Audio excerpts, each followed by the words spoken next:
Doctor Mohammad Yunus আবারও যদি Nobel পুরস্কার পান তাতে কি অবাক হওয়ার কিছু আছে?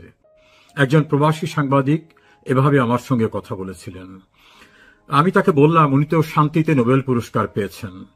জবাবে তিনি বললেন অশান্তিতেও পেতে পারেন। আমার প্রশ্ন ছিল অশান্তিতে আবার নোবেল পুরস্কার পায় কিভাবে? তিনি বললেন কেন, ইসরায়েলের দুইজন ক্ষমতাধর ব্যক্তি তারা প্রচন্ড অশান্তি সৃষ্টি করেছিলেন। আমেরিকার একজন রাষ্ট্রপতি ভয়ঙ্কর অশান্তি সৃষ্টি করেছিলেন মধ্যপ্রাচ্য সহ অন্যান্য জায়গায়। বাংলাদেশের প্রতিবেশী একটি রাষ্ট্রের একজন সে জাতিগত নিধনের সঙ্গে জড়িত ছিলেন।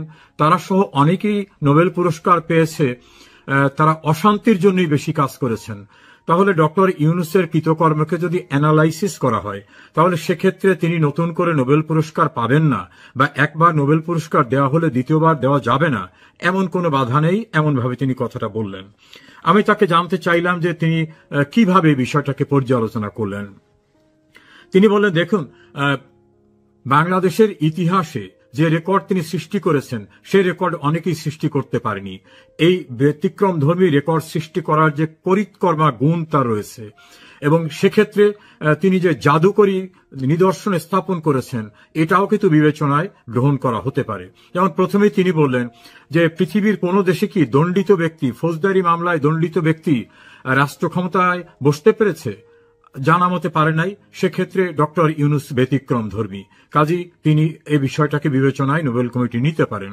দ্বিতীয় তিনি বললেন যে নির্বাচিত না হয়ে সরকারের অংশগ্রহণ করার সংখ্যা হতে পারে, টেকনোক্রাট কোথায় 10 ভাগের 1 ভাগ মন্ত্রী নেওয়া যেতে পারে, কিন্তু ইউনূস এমন একটি সরকার গঠন করেছেন যেখানে কেউ নির্বাচিত না, এবং তাদের অধিকাংশ হচ্ছে এনজিও ভিত্তিক, অধিকাংশ হচ্ছে তার নিজ এলাকা অর্থাৎ চট্টগ্রাম বিভাগ কেন্দ্রিক, এবং অধিকাংশ হচ্ছে বিদেশি নাগরিক। এই যে ব্যতিক্রম ধর্মী দৃষ্টান্তটা তিনি স্থাপন করলেন, এই বিষয়টাকেও কিন্তু তার একটা যোগ্যতা হিসাবে নোবেল কমিটি চাইলে বিবেচনা করতে পারে। তারপর তিনি বললেন যে তিনি একটি মামলায় হাইকোর্টে হেরে গেছিলেন, হাইকোর্টের জাজমেন্ট হয়ে গেল, 2 বিচারক রায় দিলেন। তিনি ক্ষমতা আসার সঙ্গে সঙ্গে সেই রায়টাকে তিনি ফু দিয়ে উড়িয়ে দিলেন, অর্থাৎ রায়টাও কার্যকর হয়ে গেল। রায় ঘোষণা করার পরে একজন বিচারপতি বললেন এই রায়ে আমার পক্ষ হওয়া ঠিক হবে না, অথচ তিনি রায় শুনেছেন, শুনানি শুনেছেন, রায়ের দিনও তার কোনো আপত্তি নাই, রায়ের সিদ্ধান্তের সঙ্গেও তার কোনো আপত্তি নেই। আর একটা উদাহরণ দিয়ে তিনি বললেন যে সুপ্রিম কোর্টের আপিল বিভাগে একটি মামলায় বিচারাধীন থাকা অবস্থায় মাননীয় প্রধান বিচারপতি শুনানির তারিখ নির্ধারণ করছেন, শুনানি করবেন, নিচের কোর্ট থেকে সে মামলাটা শেষ করে ফেললেন। এটাকে একটা জাদুকরী যোগ্যতা না? এটাকে নোবেল কমিটি কি তার একটা এক্সট্রাঅর্ডিনারি কোয়ালিফিকেশন হিসাবে গণ্য করতে পারেন না?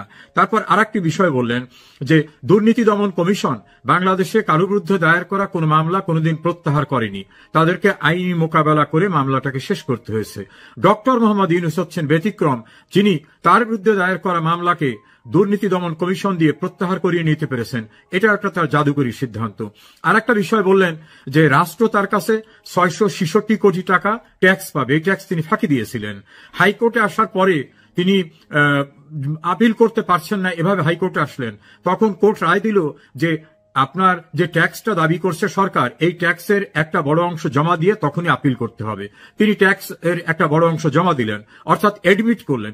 এডমিট করার পরে তিনি আপিল করলেন, সে আপিলও তিনি হেরে গেলেন, হাইকোর্টেও তিনি হেরে গেলেন। অথচ তিনি ক্ষমতায় এসে নিজেকে নিজে পুরস্কৃত করেছেন। তিনি রাষ্ট্র ক্ষমতায় প্রধান, তিনি বলে দিয়েছেন এই ট্যাক্স, অর্থাৎ প্রধান উপদেষ্টা ইউনূস বলেছেন ট্যাক্স দাতা ডক্টর মোহাম্মদ ইউনূস আপনাকে এই ট্যাক্স দিতে হবে না। নেক্সট, তার যত প্রতিষ্ঠান আছে এই প্রতিষ্ঠানগুলোকে আগামী 5 বছর কোনো ট্যাক্স দিতে হবে না। এটা খুব জাদুকরী সিদ্ধান্ত। দেন অনেকে বিশ্ববিদ্যালয়ের এবং আদম ব্যবসার লাইসেন্স চেয়েছে, কাউকে লাইসেন্স না দিয়ে তিনি নিজে একটা আদম ব্যবসার লাইসেন্স নিয়েছেন এবং বিশ্ববিদ্যালয় নিয়েছেন। এই যে তার একটা পরিকর্মা যোগ্যতাটা তিনি প্রদর্শন করতে পেরেছেন, এটা কিন্তু অনেকের পক্ষেই সম্ভব হয় না। দেন আর একটা বিষয় বলছেন যে বাংলাদেশের ইতিহাসে কোনোদিন এত বেশি সাংবাদিকদের নামে কোনো মামলা হওয়ার রেকর্ড নাই, এবং এতদিন কোন সাংবাদিকরা জেলে রেখেছে কোন সরকার, এই রেকর্ড নাই। এই রেকর্ডটা তিনি দেখাতে পেরেছেন।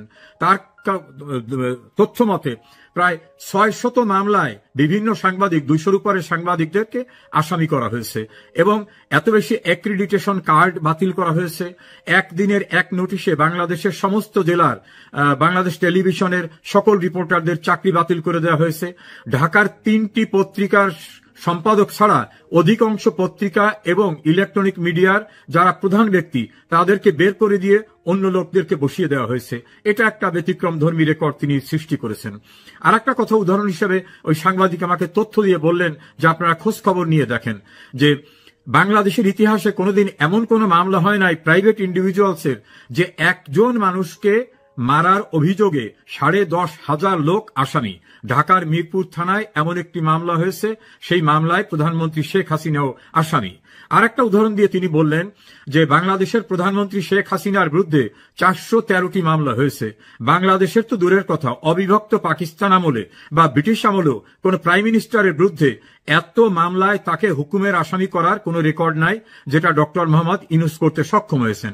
তিনি আরেকটা উদাহরণ দিয়ে বললেন যে এক্সট্রা জুডিশিয়াল কিলিং এ 47 জন লোককে মেরে ফেলা, তখন তিনি দায়িত্ব গ্রহণ করেছেন তারপরের ঘটনা।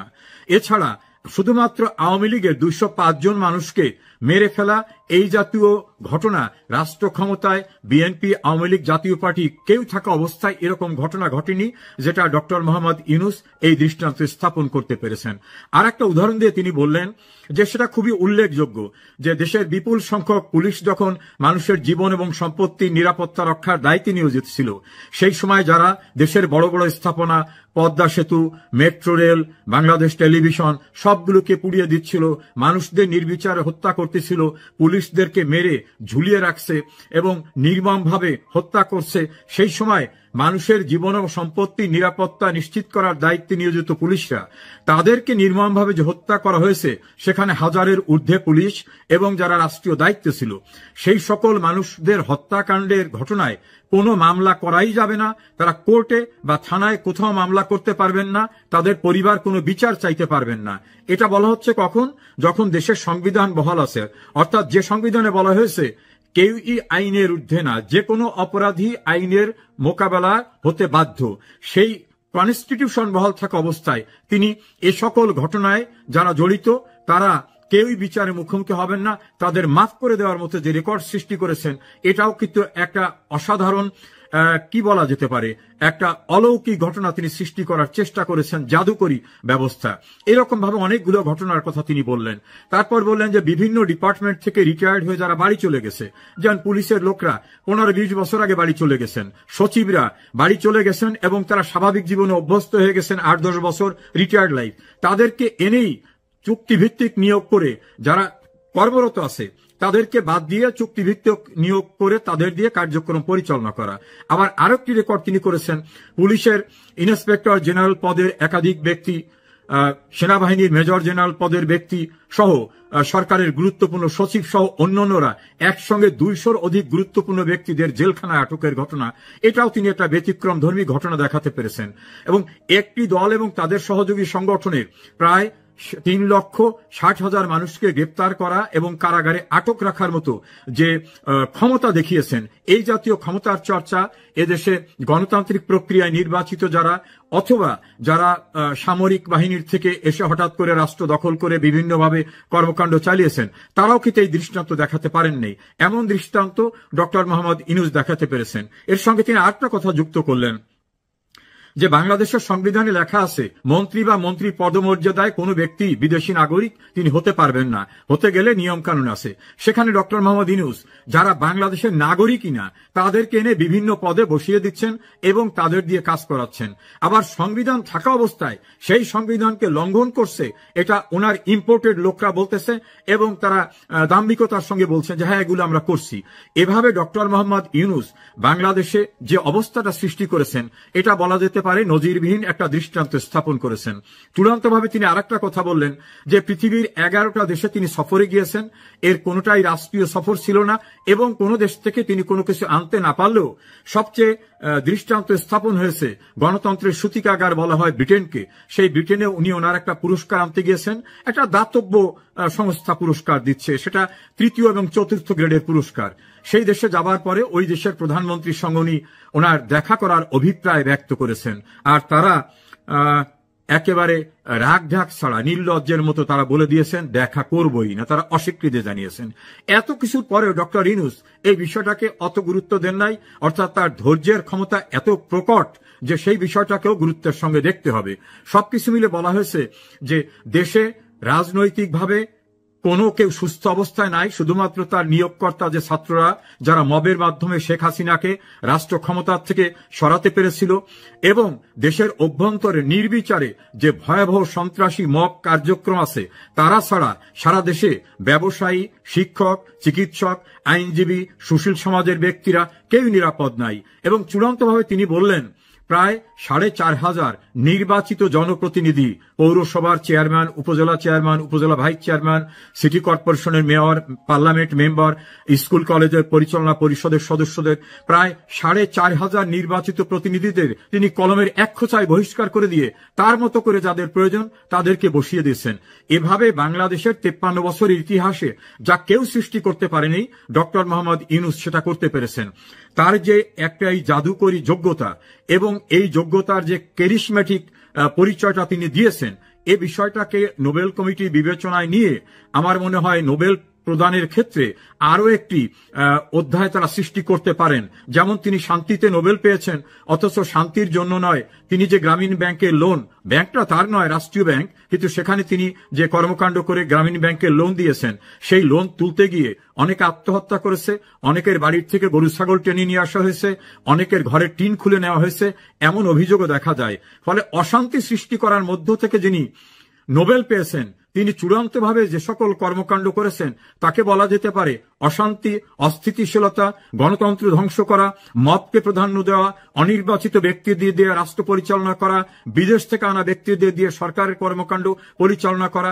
এভাবে তার জাদুকরী যোগ্যতার যে পরিচয়, এই কোয়ালিটির জন্য মনে হয় নোবেল কমিটি বিশেষভাবে তাকে আবারও কোনো নোবেল পুরস্কার দিতে পারেন কিনা এটা বিবেচনা করতে পারেন, এভাবে সাংবাদিক বন্ধু বলল। আমি তার এই মতামতগুলিকে নিজের কোনো মতামত হিসাবে গ্রহণ না করলেও খুবই যুক্তিসঙ্গত মনে হয়েছে, কারণ ইসরায়েলের অশান্তি সৃষ্টি করা ব্যক্তিরা যদি নোবেল পেতে পারে, মধ্যপ্রাচ্যে ভয়াবহ নৈরাজ্য সৃষ্টি করা আমেরিকার প্রেসিডেন্ট যদি নোবেল পেতে পারে, জাতি নিধন কর্মকাণ্ডের সঙ্গে জড়িত বার্মার কর্মকর্তারা যদি নোবেল পেতে পারে, তাহলে ডক্টর ইউনূসের যোগ্যতা তো তাদের চেয়ে অনেক বেশি। বিষয়টা বিবেচনার অবকাশ রাখে কিনা দর্শক আপনারাই ভেবে দেখুন।